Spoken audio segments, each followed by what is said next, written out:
Alright, welcome to week 2 of the LCS on the Legendary League of Legends podcast.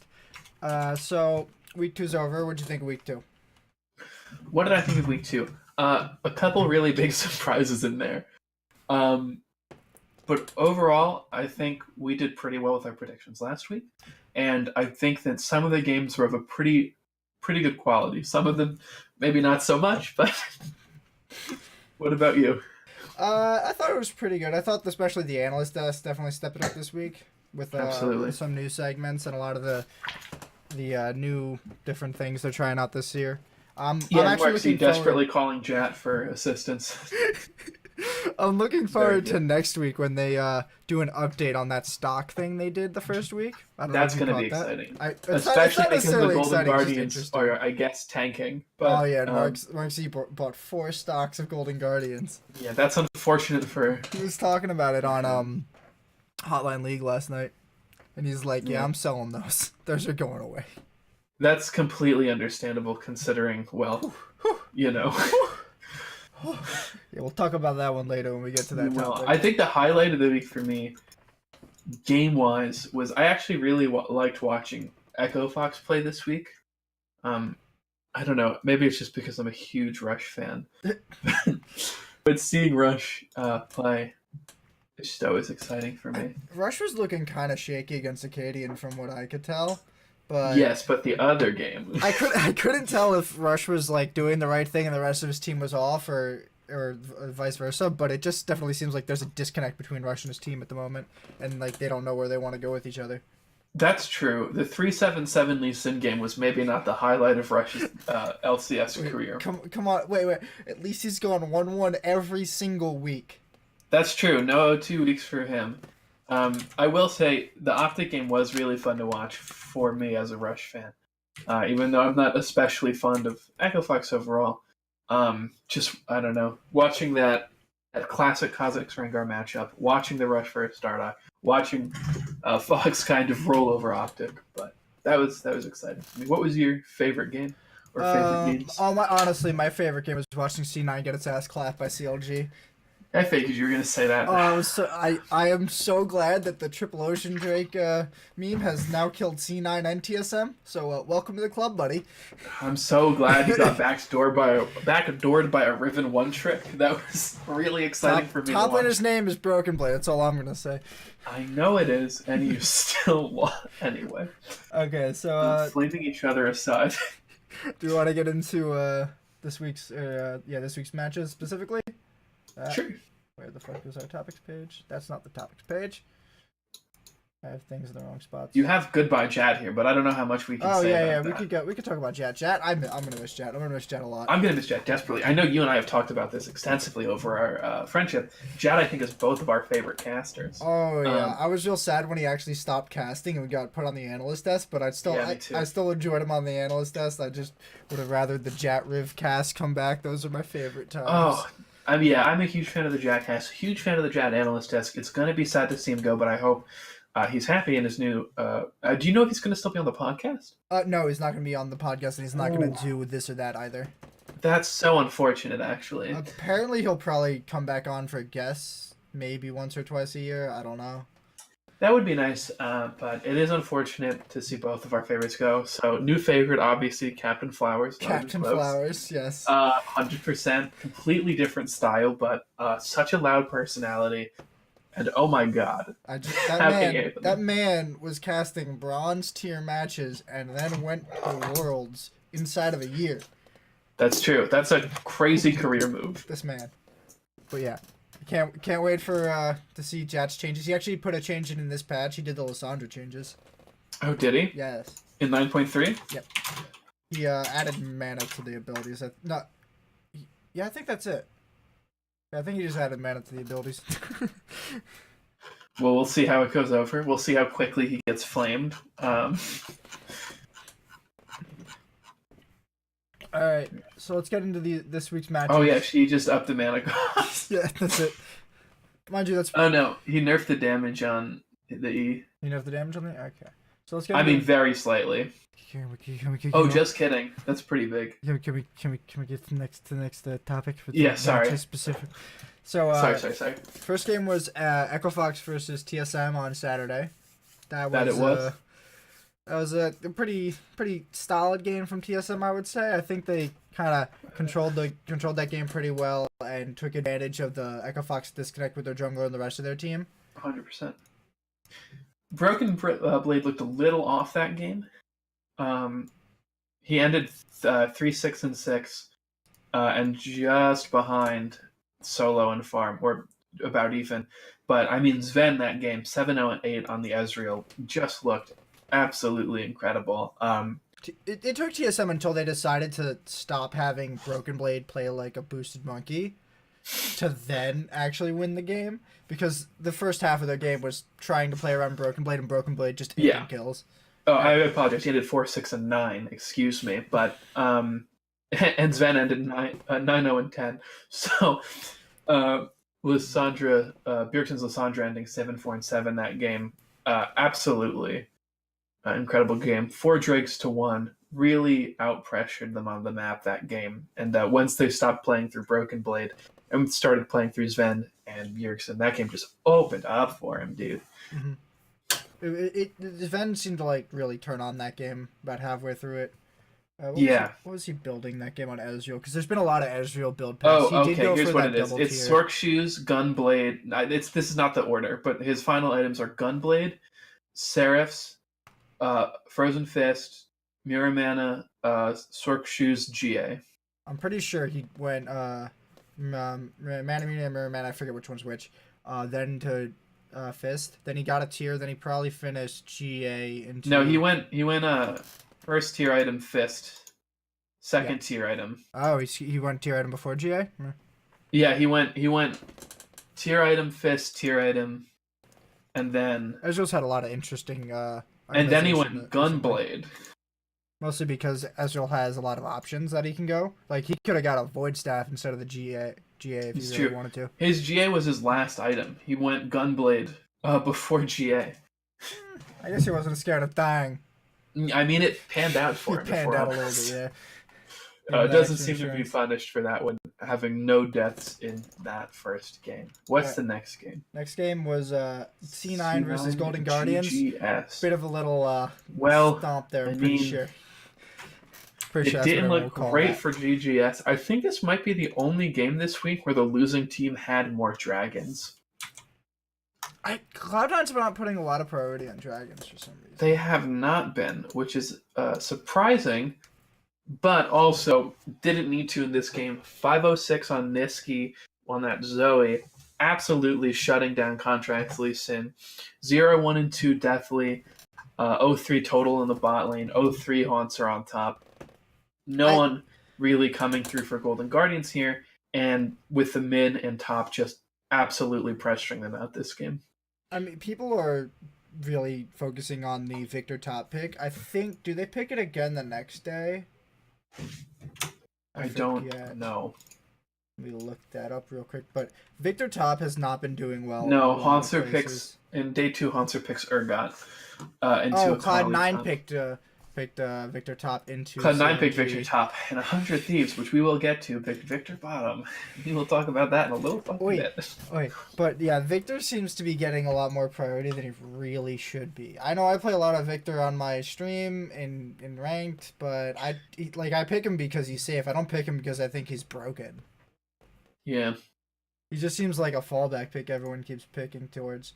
But maybe it has something to do with the bans, who's getting banned out those games, but Victor does seems to be getting really high priority. I guess it opens up more possibility for the job. I don't know. I mean, they ended up banning Scion Phase 2 when they probably could have just picked it. Because they're trying to avoid sending Urgot mid lane. But how's Scion into Urgot? It's Scion just tanks up and farms. There's no kill threat. I figured that's how that would go, but yeah. All right, so the next match was Hundred Thieves and TL, which I think was another stomp. All right, this one was hard to watch.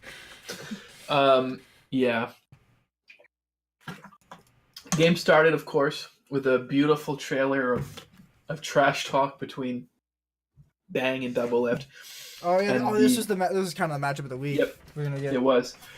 And then we get a little bit of flame from the casters for Core JJ, locking in the Rakan. But, I mean, Bang looked really uncomfortable on that Victor pick. I don't know who takes a world-class AD carry and is like, hey, you're going to play Let's put you on mages. Victor.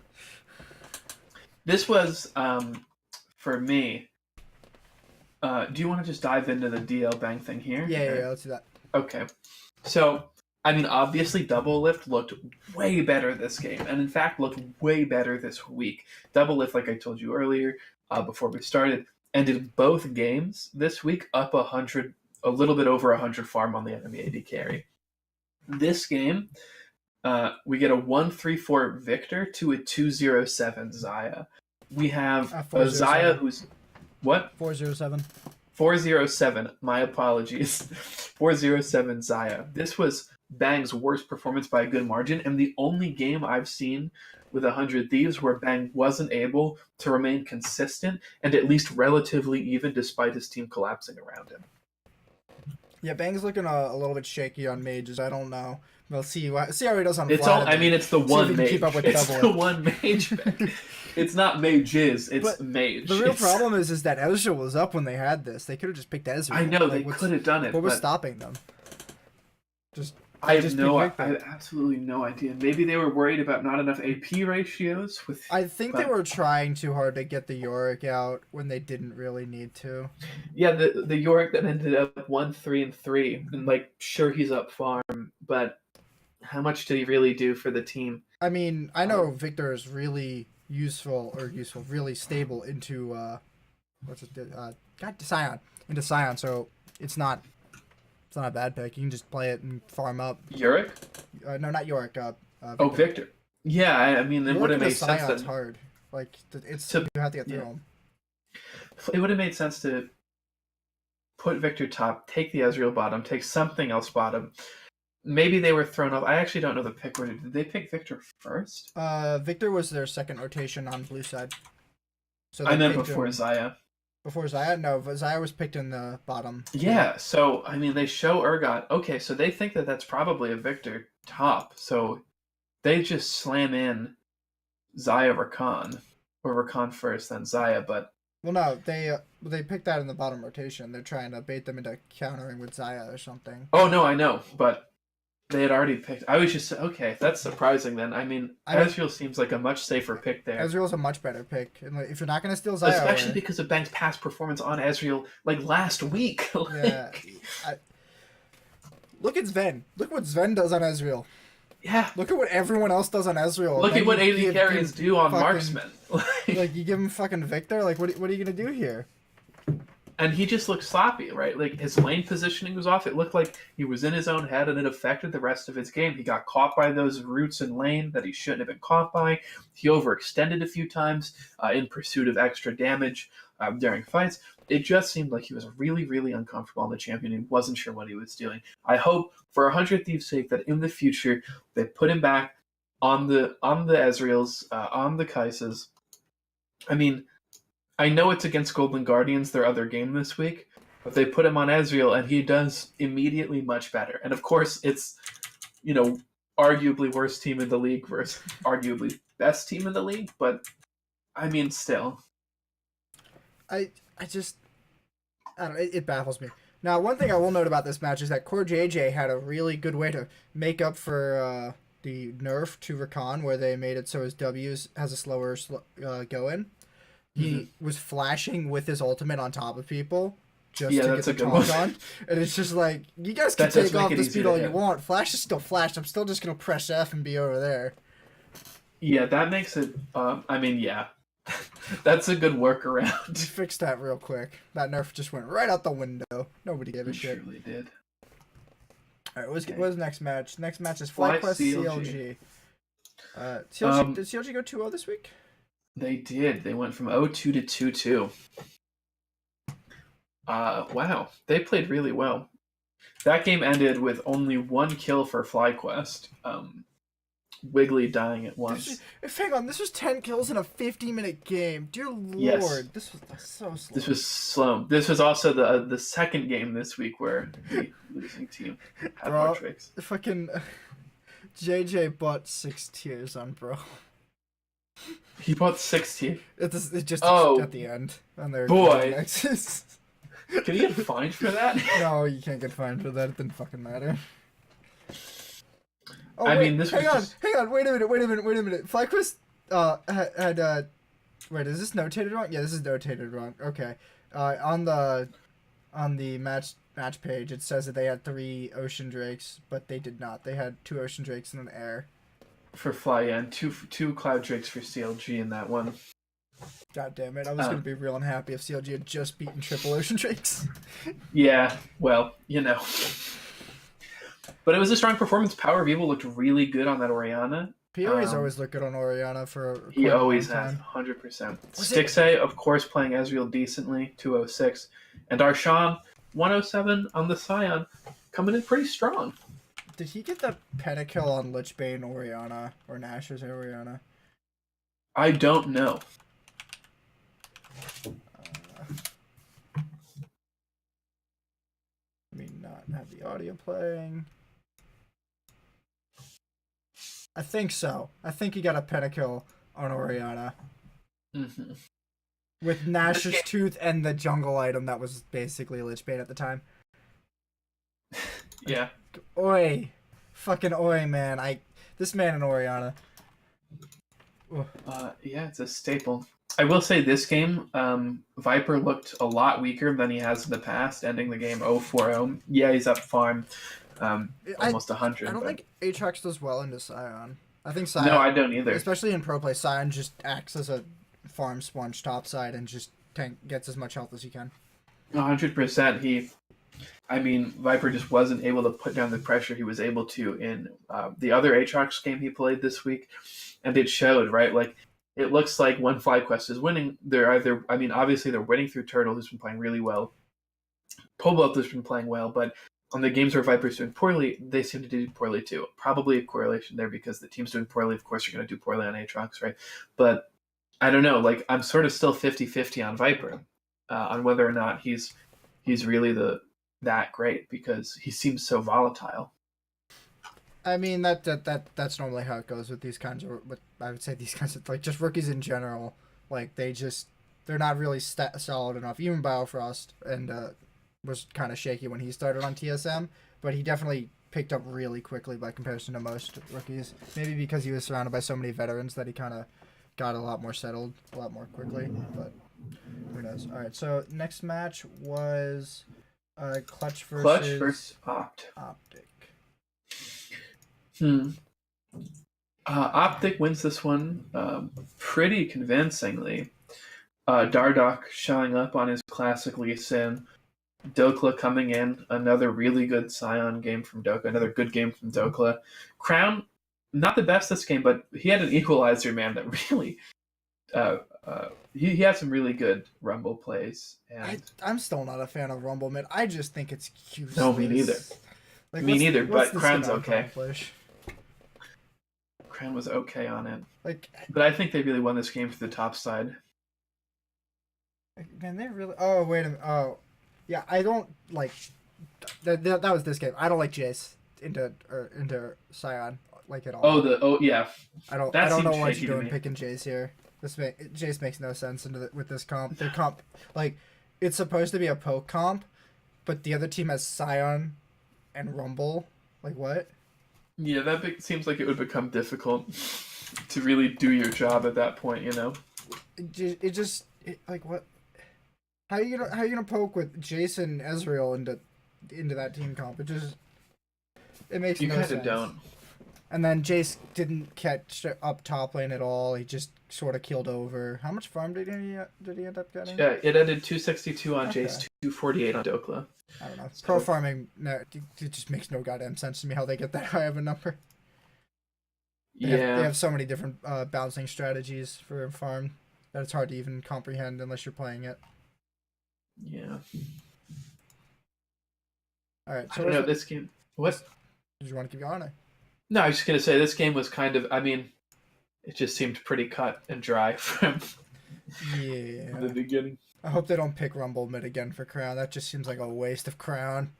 Yeah, Play he seems to be perform better on other champions. Play fucking Orianna or Corsa before you play this shit. Zoe was banned by Optic because the other team picked her without even trying.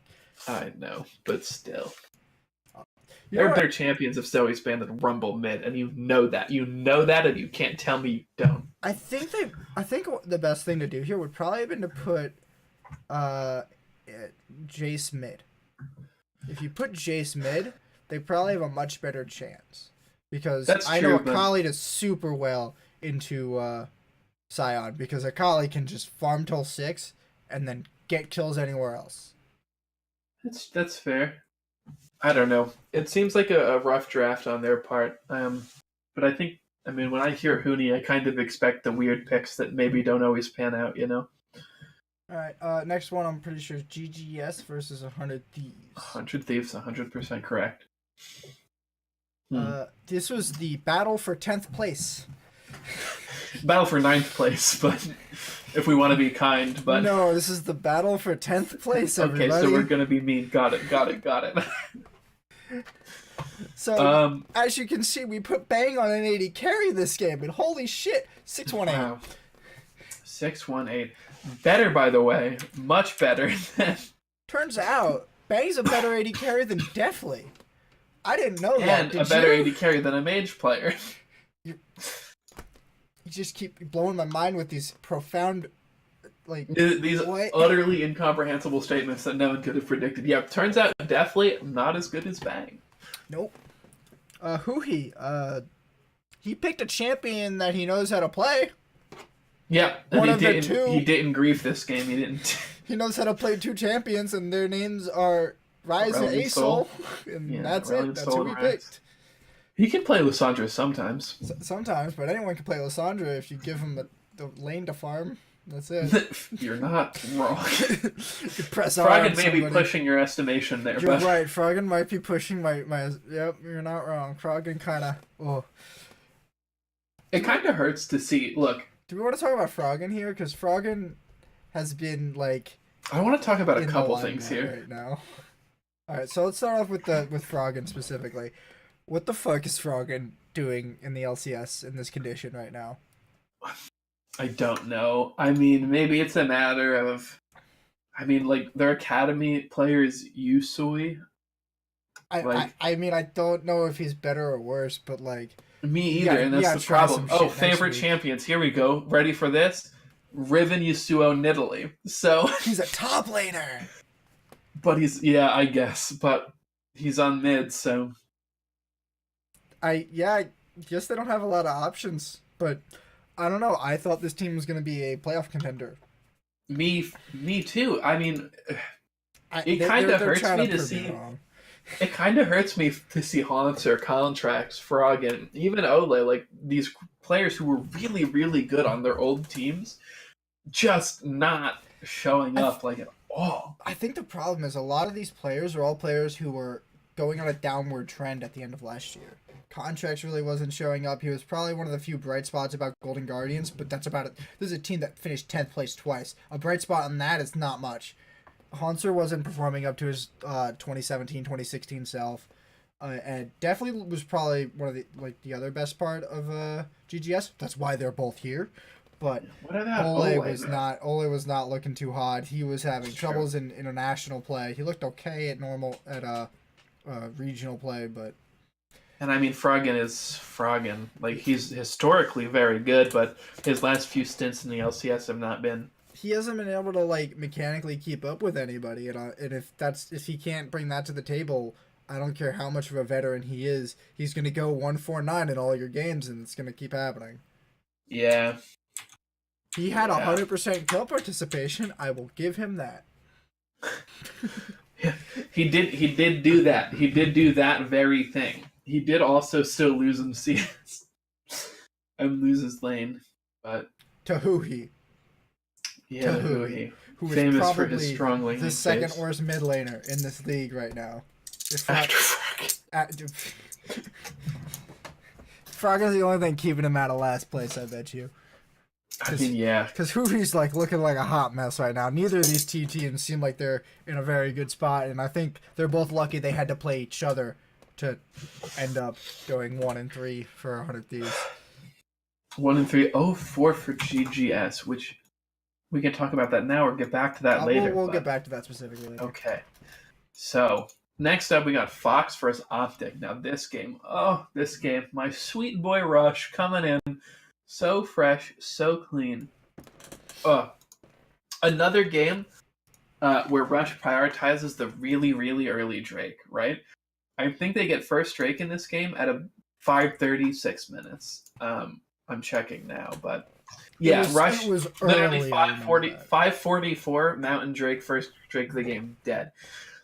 They have been putting, as a team, so much pressure on these Dragons, and honestly, it's been paying off. I mean, half the time, but the 1-1 Rush, Mr. 500 over here. Mr. 500 over here, but I mean, this game, Rush showed up, and I mean, so did Apollo. Apollo didn't look too bad on that Kaisa. Hakuo having a pretty good Thresh game. Yeah, they won this through their jungle bot, mostly. I mean, solo with a few good Ornn plays. I'm good wondering what's going to happen next week when Optic bring in their full LCS team. Like, I'm wondering how that's going to change. Are they confirmed to do that? That's apparently Arrow's going to have his visa situation sorted out next week. So they should be bringing in Arrow and the rest of the main Optic team if they think they're actually better. Looking at this performance, it seems like they're going 2-2. They're an okay team, and if they can bring in the other part of the team, and they're going to do better, because I honestly think the rest of the team's probably better. I think Arrow is probably better than Asta. Who's their other supporters? Do they have Big? From the Academy team right now? Yes. Well, on their Academy team they have Gate, Astra, and Dardoch.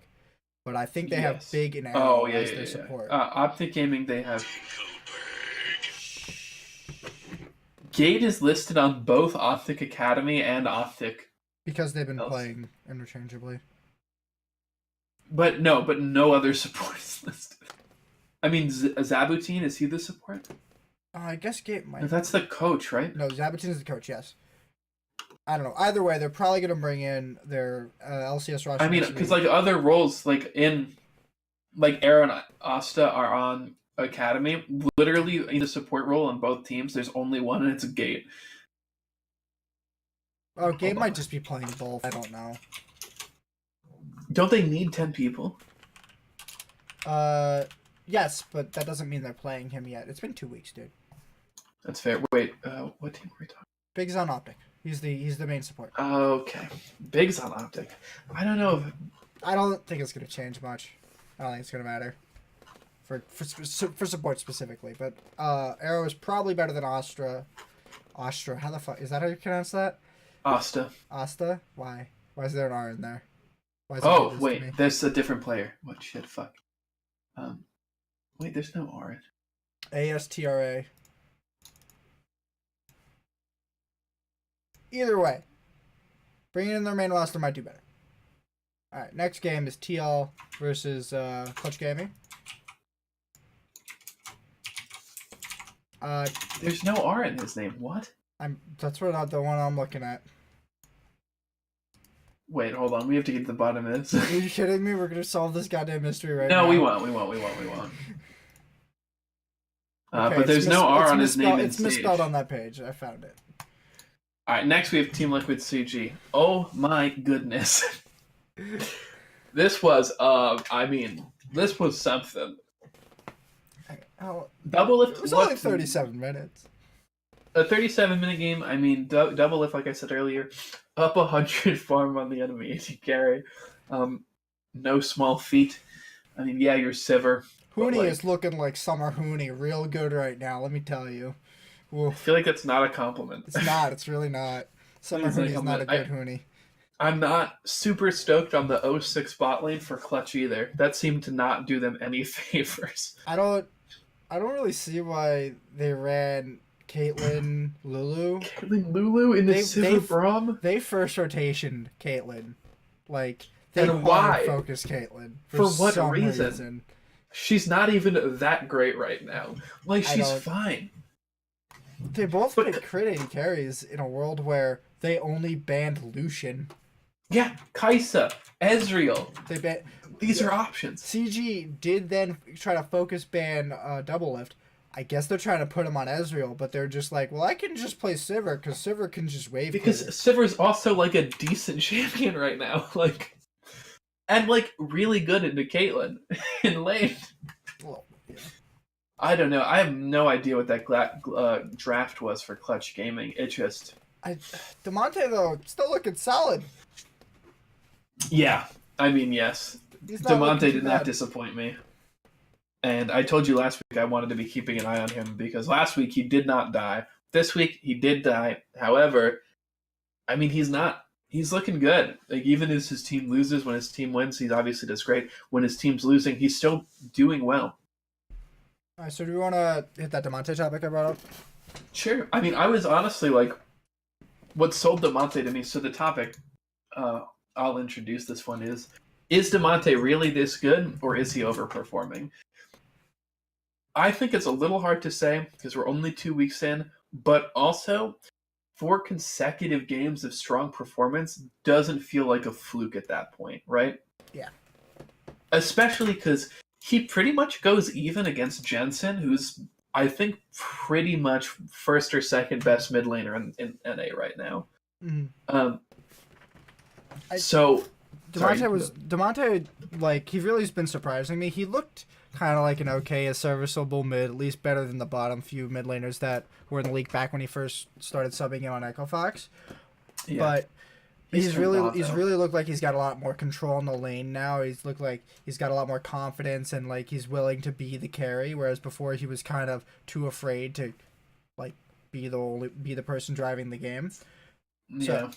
So I think putting him on Lissandra sort of puts him in a position where he can't really control the game, and when you have no AD carry and their top laner is working and your top laner is Summer Huhi, or Huhi. Doesn't matter what season it is. Huhi's bad anyways. But if your top laner is Summer Huni, you're in a rough spot. It's hard to really carry that game, even if Lyra's doing okay, but I don't still control is always a good thing to have as a mid laner. Completely agree. And then even in the Optic game, which they lost, I mean, he goes 3-1-4 against Crown. He holds his own in lane against Crown, a decorated veteran international mid laner. He's a world champion. Exactly. Who played Malzahar 3 times. That's true. And if Demonte's able to show up against a world champion and against who's looking right now to be the strongest or second strongest mid laner, I think probably strongest right now, but not by a huge margin. I mean, I think I'm kind of sold on the Demonte train. If he can keep this up, then he can be a strong piece for Clutch Gaming to build around in the future and a really bright spot for his team this split. It's looking like Demonte might be a real strong point of why CG might make it to playoffs if they do. Absolutely, or at least being in the conversation right now feels like it's mostly because of Demonte. Right, Piglet hasn't really been overperforming. Huni, we talked about Summer Huni, but I think Piglet and Hunter are being exactly as volatile as everybody thought they would be. It's looking like that's probably not going to change, and getting them to become a little bit less volatile is Clutch's goal right now. And Lyra hasn't been looking anything special, but I think Lyra's been looking more stable than Piglet and Huni. Not in that Optic game.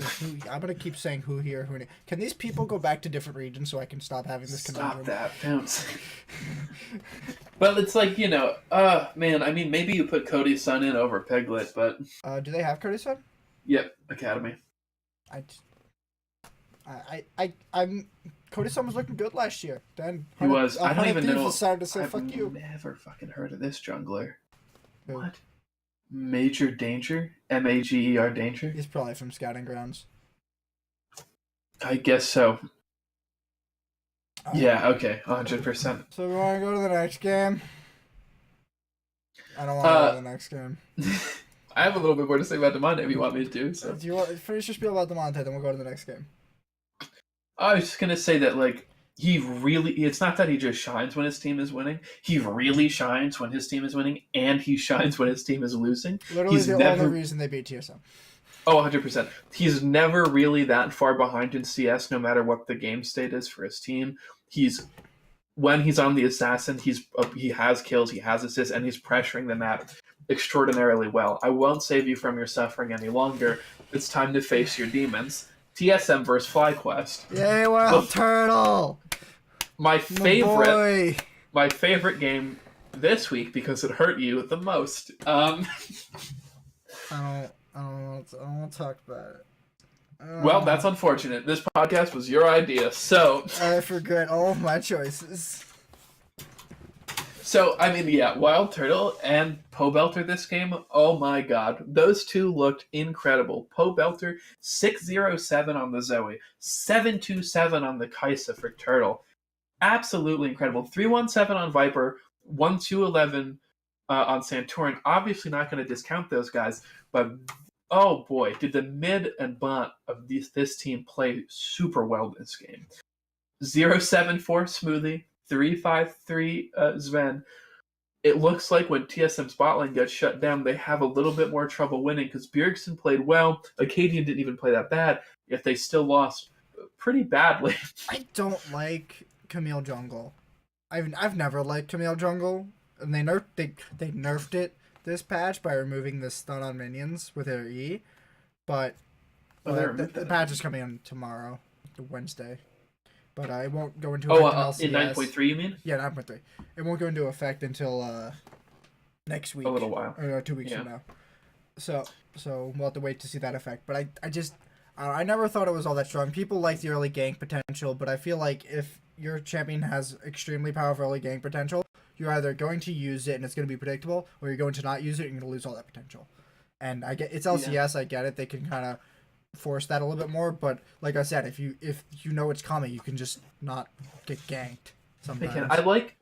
I don't mind Camille in the LCS roster or the LCS team because I think she adds some initiation that is important. I don't really think it's great in solo queue, but I guess for me, just having that E later in the game, having that ult to sort of isolate a target if you can, or get a target, lock them down. Yeah. Yeah, I understand why it's a good pick in the LCS, but it's not my favorite. It was definitely stronger when Galio mid was good, because you could use 100%. It as a dive combo, and that was always a really good dive combo. I remember people were playing Jarvan jungle, Camille top at Galio mid lane. Like last year or 2 years ago, just so that they could have this uber dive combo with lots of options. 100%, yeah. But still, it feels kind of... yeah, I feel like they're better junglers. Like, I get that you want the dive or the initiation, but... Jin Zhao was up. I was like... What's up? Like, why aren't you picking Jin Zhao? This is the first rotation. He's also a great level 2 ganker, if that's what you're looking for. And he's a lot more consistent. He has a lot more... sticking power for the second time. Oh, engage. Absolutely. Because once you use that E on Camille, you gotta wait a while. Even isn't it like upwards of 10? It's definitely longer than Jin Zhao's at least. Oh yeah, I mean his gets pretty short though. So.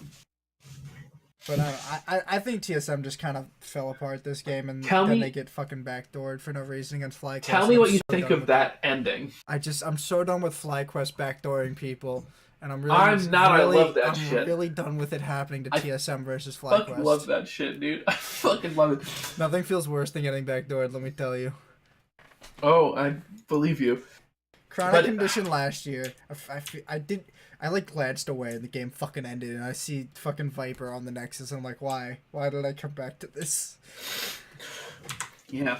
I mean, yeah, I don't know. What were they doing at that Baron? Like, I get it. You want to pressure, but you have an open in him. They've done this multiple times before, even last year. They had a problem with protecting their backers. Yeah. Broken Blade has TP here, but if they stop the backs, which they do, I mean,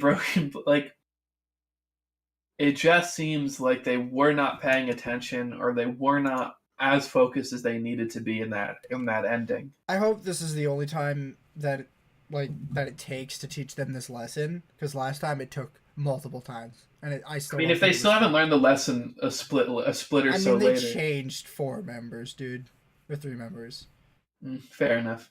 I mean, Gate's not here anymore, or Gate. Greg is not here anymore, though. I don't know if Greg's ever coming back. I know he's got out on a wrist injury, but I don't know. I know he's helping them on support staff and jungle routing and stuff, but yeah. I mean, Greg was never bad for you guys. Shall we go to your suffering now? My favorite game of this weekend? Because it hurt me the most? Because it hurts you the most and it memed the fuck out of you? Yeah. Oh. This one was a hard one to watch. Everyone's wondering, is Clownologic Gaming done? Are they out of the LCS? Are they going to be a contender for 10th place? Are they going to get relegated?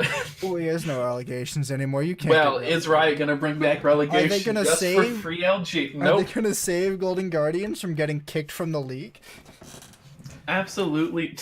And then they come in with this one. If you to finish 10th 4 times in a row, you can be eligible to be kicked from the league. What the? I didn't even know that. That's incredibly funny. So, how many Ocean Drakes does it take to kill a Cloud?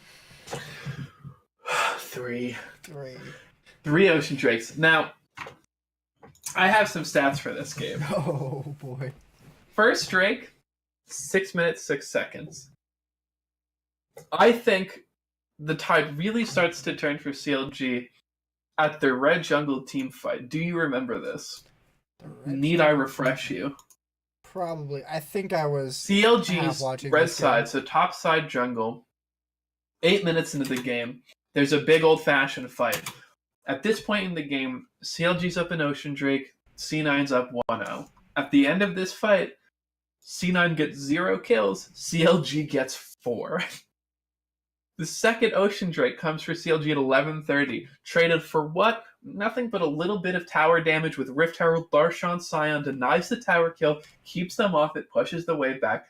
Third Drake at 17:02, fourth at 23:14, fifth at 29:36, and none of these are contested. Every single one of these is given freely. None of them are traded for a tower or for map pressure. C9 just got out macroed this game. They got absolutely eviscerated in the macro game. It was not even a little bit close. So it was hard to watch. I have played Scion with 3 Ocean Drakes on me before.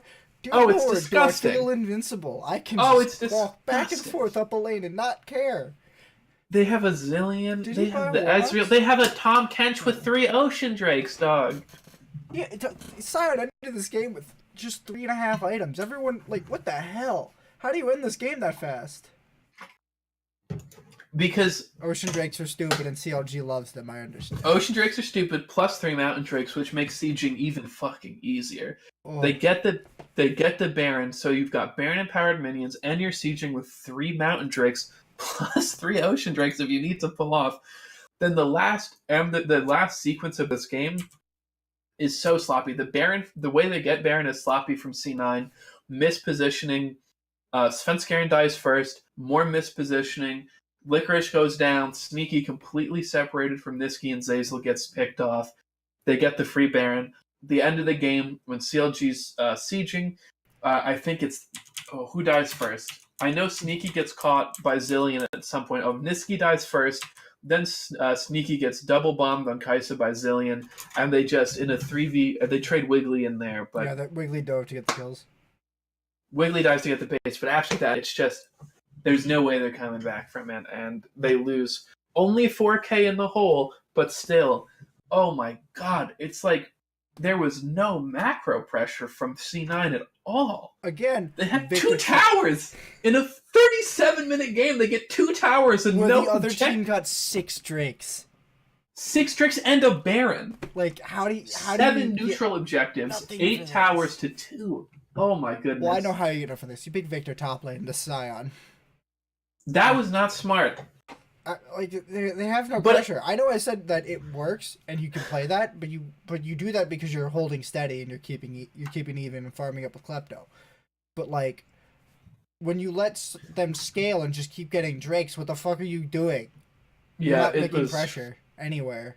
And honestly, the Victor pick didn't even upset me. I have in my notes here, like, I didn't think any team had a clear, distinct, decisive win in Champ Select, right? Like, C9's comp could have won this game. If C9's comp won this game, I wouldn't have been like, you're memeing, right?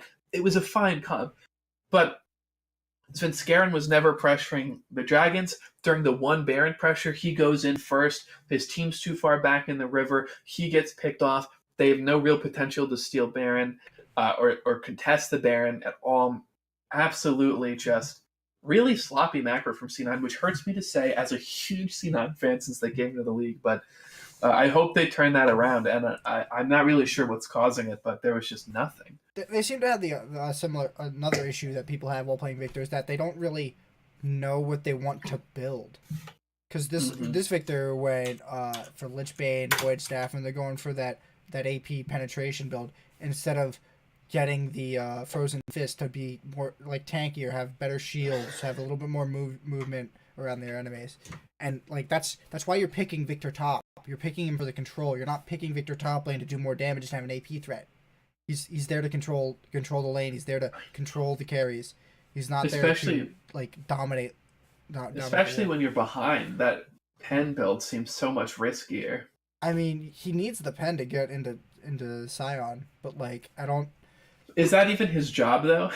Well, it's his job to try to 10 Scion, and I guess he has wave clear now. But who the fuck does Scion care about? He has 3 Ocean Drakes. He can play inting Scion and not die. He has no deaths this game. Like that's a 403 Darshan Scion. Like he could literally. That's your boy Darshan coming in hot with it. That's 700 gold bounty right there. Ooh yeah. 700 gold bounty. Did lose in the CS game, but also who cares? Gives a shit? 7 neutral objectives. I will take 9 towers. CS for C9 got 2 towers that game, dude. I don't even think they hit bot tower. Like, I just absolutely nuts. How do you lose 6 Drakes and not take a single turret? Without contest? Like, you're not contesting Drakes, you're not pressuring turrets. What are you doing? Why are you emulating my seals? Why are you doing emulating this my to solo me? queue games? Like, why are you hurting me? This is shit I see in my solo queue games. This is not shit I should be seeing from the world semifinalists last year. Like, come on. Yeah. So, at 11:30, they're sieging top, but Darshan, they don't have a wave. Darshan just kills Shelly. They get the Ocean Drake. They get half HP top tower. Unacceptable trade. C9 have been prioritizing Rift Herald a lot, I think. And I think which, like, fine, but for 6 Drakes, not worth. Because they're not, like... You're the best use of Shelly is to drop it on a turret, to kill a turret, and then walk into the next turret and hit that turret.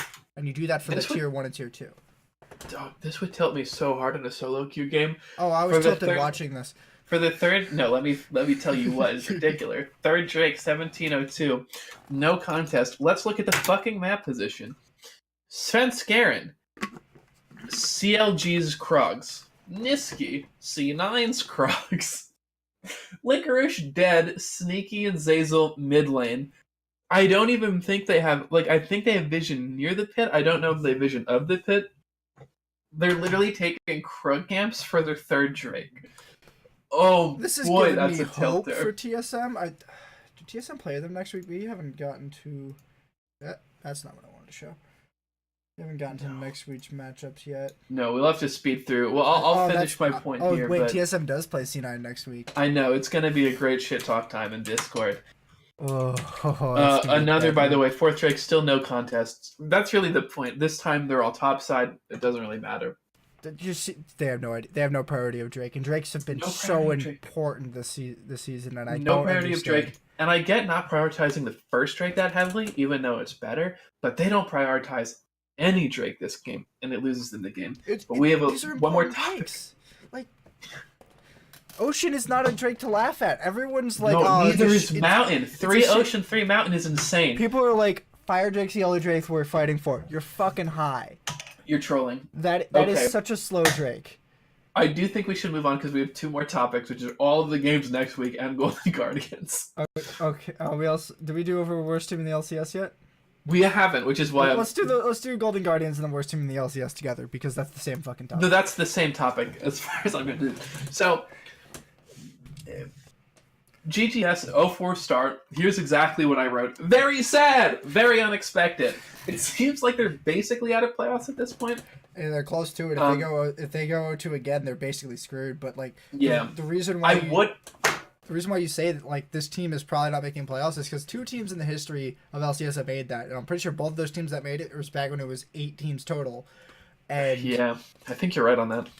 And if you're gonna make playoffs, you need to win games against these lower seeded teams. Golden Guardians did not play lower seeded teams. The only lower seeded team they played was 100 Thieves, and they're not looking too hot. No, they're not. So, I really wouldn't have predicted this, though. Oh no, I had them going to playoffs in my power rankings. Me too. This is a talented roster, my dude. Yes, they were a lot of them were on the decline. Here. There's finalists. These guys are nuts. These like people went individually. To Worlds. I can't understand what's happening. Maybe it's an issue of practice time, like the roster was put together kind of late. Excuse me. Maybe it's a structural organizational issue. Maybe the players just can't find that way to mesh. No matter what it is, this is frankly shocking to me considering their roster on paper. Absolutely nuts. The second tie into this is we had written here who's the worst team in the LCS, GGS or 100 Thieves. I don't even think it's close to, like, I think it's GGS. I think Golden Guardians are not, like, just because they lost the 100 Thieves game, but they're not meshing. They're not playing together at all. It's just so sloppy. They're going to need a massive win streak to even be considered to hit playoffs. To hit playoffs, you basically need to have 9 wins and 9 losses, minimum. I don't think anyone's made playoffs with a negative, or maybe once. But like some of these you can't games, lose that many games. And some of these games look like solo queue games, dude. Like that's bad. I'm like, are they what are they trying to do with this team? Who are they trying to play around? I've got absolutely no clue. And who's even on their academy? Who could save them from this? I don't think their team is gonna be Golden Guardians. That's not the Zig, Hard, Palafox, Benji, Sheep. Probably not a lot of help. Not a lot of help in that. Nah, Sheep. Sheep was on XDG back in like 2014, 2015. I remember. Boy, you were not that great. I don't know, man. I think it's just Golden Guardians at the lowest. They better show something up next week. Who are they playing next week? They're playing. Shit. For GGS? Yes. I don't have GGS on day 2. I mistyped this. Yeah, you did. All right, I'll bring up the schedule. I think it's TSM versus GGS. I have fly twice. GGS is gonna get slapped, by the way. TSM versus Golden Guardians, and Golden Guardians versus Optic. Yeah. Okay. I mean, I don't see GGS really having too much of a shot either one of those. Yeah, they might have a shot against Optic if Crown doesn't destroy them by himself. It depends upon who they put in, but I don't know, man. Like, I have no idea. I don't see them beating TSM. I don't think they'll match up against TSM. Though if Hanser ends up beating TSM, I'm going to be very confused. I think Hanser could win lane. And before every previous TSM member ends up beating TSM. Is that even possible anymore? I don't know. Dyrus isn't in the league. Neither is Reggie. Or on one. Yeah. Or I think was their first top laner? Oh, who was it? Who cares? First top laner, the Rain Man. The Rain Man. He's not in the league. No, he's gone. Did they ban him? Or did you just quit? Let's just move on. Okay. Anyway, so do we need to talk more about this? 04 start, disappointing, unexpected, definitively the worst team. I don't know about definitively, but right now they're definitely performing. Okay, right now the worst team by a mild margin. Not huge, but not small. I mean, Optic, 100 Thieves could just keep losing because they had to. They could, but they beat Golden Guardians. They did, but they have Hui. All right, I'll grant you that. Okay, next week's matchups. All right, I don't remember how well we did on this week's predictions. We should keep better track of that. Okay, so if you want to keep track of that, then go ahead. Yeah, I'll write it. You want to make a table? No, I'll do it I'm gonna put it in a notepad right now, and then we'll. So 100 Thieves versus Counterlogic Gaming. I'm gonna keep doing that. I don't know why. It's like here's a thing. So 100 Thieves versus Clutch Gaming. It's a different logo and color. What? It's in text right here, man. Come on. Okay, I'm looking at the schedule on okay, what do you think? I'd give it to Clutch Gaming. They're a lot hotter than 100 Thieves. This for me is a game of like extraordinary mediocrity. There's so many people that are 2-2 right now. It's hard to go by record at all. I know. I'm going by performance, but Piglet and everyone on that team. I mean, DeMonte I think can beat Huhi, but bang, I don't know. I think I'm gonna give it to Clutch. No, I literally can't decide. All right. Are you gonna take a pass on this one? No, I'm gonna come back to it. I have to actually think about it. Okay. FlyQuest TL. I'm taking. I believe in Wild Turtle. I believe in you're the shell. trolling. I am totally trolling. It's TL. It's TL, dude. You're trolling if you don't pick TL. TL looks like the best team by a pretty decent margin. TSM C9. It's gonna be Cloud9. You're bad. It's gonna be TSM. You're an okay. This is gonna be fun. You're a fool if you believe that. No. We're not gonna get backdoored by a Riven one trick. You're right. You're just gonna get backdoored by a dude named Broken Blade. He's not gonna backdoor us. He's gonna get fucking clapped by Licorice. Anyway, CLG versus Fox. CLG versus Fox. Fox. I don't want to answer this question. Okay, well, fair. You can take a pass and come back to it. I'm gonna say Fox. I don't know if CLG is gonna keep this hot streak alive. I don't either. I'm gonna say no on the hot streak. Yeah, GGS versus Optic. Optic. Not even. I'm not even gonna hesitate. I don't even debate that. Day 2. GGS looked like a bunch of lost puppies. Optic looked like, hey, crap. Wait, let me go back and do 100 Thieves. Oh, really? CG. I still actually haven't picked that one. Shit. Come on, man. Huhi. Come on, man. Hooney. Yeah, you're not wrong. Hooney. See, the thing is, it's like, in my head, this is very much a 1v1 versus Bang and DeMonte. It's like... Maybe Sunday shows up this game. I'm not betting on it. He's been missing quite a few. Clutch Gaming. Okay. So literally the only one we disagree on is CN. It's because you're just wrong, man. Oh no, it's you. Anyway, day 2, Fox versus Fly. I think Fly. They've looked like they have been brighter, and I think Rush won't demolish them. Who's Fly's jungler? Santorin. You're right. Yeah, I don't think Rush is gonna totally demolish Santorin. No, not at all. Santorin's like actually pretty decent. CGC9. I think Cloud9's got that. Me too. I think I just think they match up. We have to disagree more. We do, but also some of these games are really. I mean, if you look at the analyst stats, they've agreed 90% of the time whenever it's matchups. TL Optic, fucking Team Liquid, dog. No one's betting against Team Liquid. If you bet against Team Liquid, you're fucking stupid. Like, I will say, I'm excited for this. I want to see Crown versus Jensen in the mid lane. Yeah, it's gonna be an interesting matchup. It's gonna be a fun one. GGS TSM. Golden Guard. No, TSM. I'm like, if I bet Golden Guardians, they're going to win anyways. And if I bet TSM, Golden Guardians are going to win anyways because TSM loves to disappoint me. Oh, you have no idea how badly I want that to happen.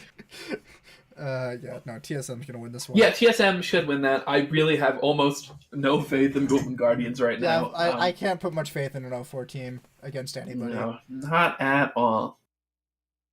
100 Thieves CLG. Counterlogic Gaming look CLG? like they kind of want Drakes, and 100 Thieves look like they have Huhi. But I don't know if either of those are enough to make up my mind on this matchup. Like, I'm taking. Oh my! It's goodness. like, is Power of Evil good enough to leverage Huhi into a carry? This is the question.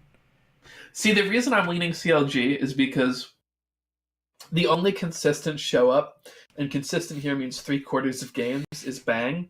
But CLG is at least, they're 50-50, but with everybody. I mean, and so I feel like when CLG this last week, when they played like a team, they played so well. The first week, a lot sloppier. If they can play like a team again, they will just, I think, roll 100 Thieves, because 100 Thieves is still having really big issues. It seems gelling as an organization. I feel like with 100 Thieves, the question is Sunday going to show up? Is Afram going to show up? And are they going to put Bang on an AD carry? Or if they put Bang on a mage, it's never going to be 100 Thieves if they put him on a mage. Like,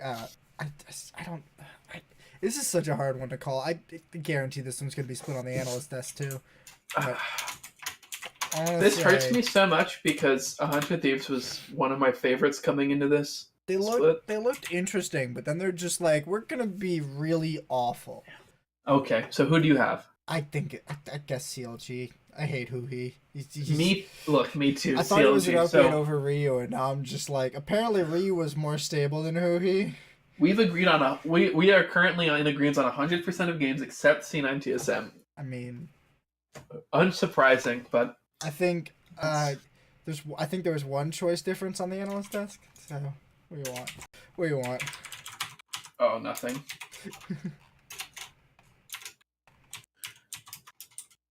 All right, I think that's it. You want to piece this out? I guess so. We did just break an hour. All right, so thank you everyone for watching. Whoever the fuck makes it this far, for watching the Legendary League of Legends podcast.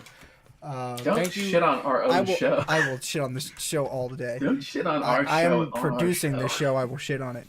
Thank you, Riv, for the name. By the way, I will continue to thank Riv for the name. You're gonna get DMC. Come at me, Riv. I would love to get DMCA'd by you, Riv. That sounded uncomfortably desperate. We might change the time and date for next week. So we'll keep you posted. I'll probably put it in the description of the video whenever I upload this. So check there. But either way, it's gonna be at 8 or 9 p.m. Tuesday or Wednesday probably. But yeah, thanks for watching. Bye. Have a good one.